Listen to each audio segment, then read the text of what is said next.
Breaking news MR properties ప్రతినిధి బృందం CM Revanth రెడ్డిని కలిసింది. తమ సంస్థకు చెందిన పెండింగ్ ప్రాజెక్టుల వివాదాలను పరిష్కరించాలని కోరింది. సచివాలయంలో సీఎం రేవంత్ రెడ్డి, పరిశ్రమల శాఖ మంత్రి శ్రీధర్ బాబుని ఎంఆర్ ప్రతినిధుల బృందం కలిసి తమ సమస్యల పరిష్కారానికి మార్గం చూపించమని కోరారు.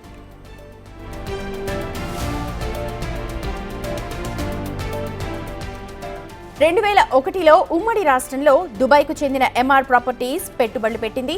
హైదరాబాద్లో convention centre, hotel, golf course, Vilas తదితర ప్రాజెక్టులలో పెట్టుబడులకు అప్పటి ప్రభుత్వంతో ఒప్పందాలు చేసుకుంది.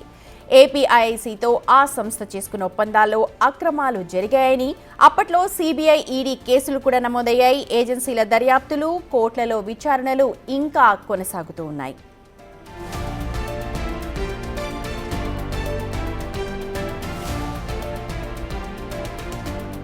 అయితే తెలంగాణ రాష్ట్రం ఏర్పడ్డ తర్వాత 2015 అక్టోబర్లో అప్పటి బీఆర్ఎస్ ప్రభుత్వం ఎంఆర్ ప్రాపర్టీస్ కు సంబంధించిన ప్రాజెక్టుల వివాదాల పరిష్కారానికి చీఫ్ సెక్రటరీ సారథ్యంలో 5 సెక్రటరీల కమిటీని ఏర్పాటు చేసింది.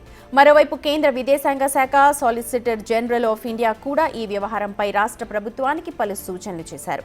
ఎంఆర్ ప్రతినిధులతో జరిగిన చర్చల సందర్భంగా ఈ అంశాలన్నిటినీ అధికారులు ముఖ్యమంత్రికి నివేదించారు.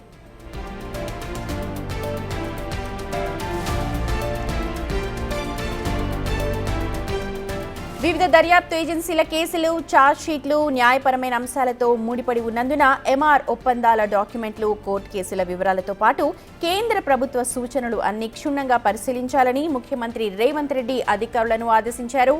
ఎంఆర్ ప్రాపర్టీస్ వ్యవహారాన్ని పరిష్కరించేందుకు 2015లో చీఫ్ సెక్రటరీ నేతృత్వంలో అప్పటి ప్రభుత్వం ఏర్పాటు చేసిన కమిటీకి అదనంగా న్యాయ నిపుణులతో కూడిన కమిటీని ఏర్పాటు చేయాలని ముఖ్యమంత్రి ఆదేశించారు.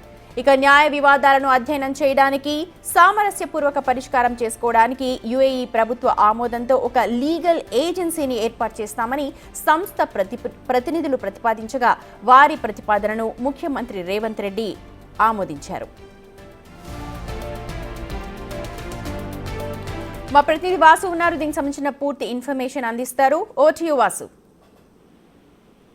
సుమతి, రాష్ట్ర ప్రభుత్వాన్ని ఆశ్రయించారు ఎంఆర్ ప్రాపర్టీస్ సంబంధించినటువంటి ప్రతినిధులు. వివిధ కేసులతో పెండింగ్ లో ఉన్నటువంటి తమ ప్రాజెక్టులను, వివాదాలను పరిష్కరించాలంటూ కూడా వాళ్ళు ముఖ్యమంత్రిని సచివాలయంలో కలిసి కూడా కోరడం జరిగింది. అయితే సమావేశంలో ఇప్పటికీ ఎంఆర్ ప్రాపర్టీ వ్యవస్థాపకులతో పాటు డైరెక్టర్లు, పలువురు అధికారులు కూడా పాల్గొన్న పరిస్థితి. అయితే ప్రధానంగా కూడా తెలంగాణ ఏర్పడిన తర్వాత 2015 అక్టోబర్లో అప్పటి బీఆర్ఎస్ ప్రభుత్వం ఎంఆర్ ప్రాపర్టీకి సంబంధించినటువంటి ప్రాజెక్ట్ వివాదాల పరిష్కారానికి చీఫ్ సెక్రటరీ నేతృత్వంలో 5 సెక్రటరీల కమిటీని ఏర్పాటు చేసింది. మరోవైపు కేంద్ర విదేశాంగ సోలిసిటర్ జనరల్ ఆఫ్ ఇండియా కూడా ఈ వ్యవహారంపై రాష్ట్ర ప్రభుత్వానికి పలు సూచనలు చేసింది. అయితే ప్రధానంగా ఎంఆర్ ప్రతినిధులతో జరిగినటువంటి చర్చల సందర్భంగా ఈ అంశాలను ముఖ్యమంత్రి దృష్టికి తీసుకొచ్చారు.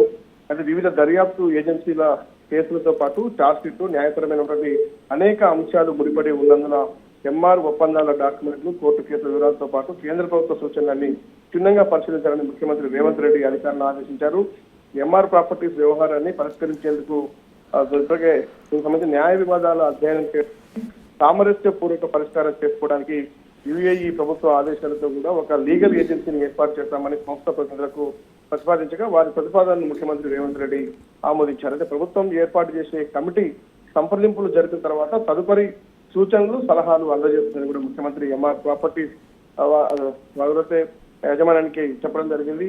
అయితే ఈ సందర్భంగా కూడా ప్రభుత్వ ప్రధాన కార్యదర్శి శాంతకుమారి, అడ్వకేట్ జనరల్ సుదర్శన్ రెడ్డి, పరిశ్రమల శాఖ ప్రత్యేక ప్రధాన కార్యదర్శి జయేష్ రంజన్, ఆర్థిక శాఖ ప్రత్యేక ప్రధాన కార్యదర్శి రామకృష్ణారావుతో పాటు సీఎంఓ ముఖ్య కార్యదర్శి కూడా పాల్గొనడం జరిగింది.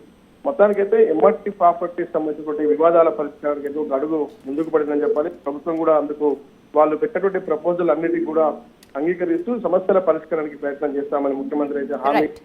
ప్రస్తుతానికి అయితే ఈ కమిటీ నివేదిక తర్వాత కూడా మరి కమిటీ ఇచ్చేటువంటి సూచనలు, సలహాల ఆధారంగా తదుపరి ముందుకు వెళ్లే అవకాశం కనిపిస్తుంది.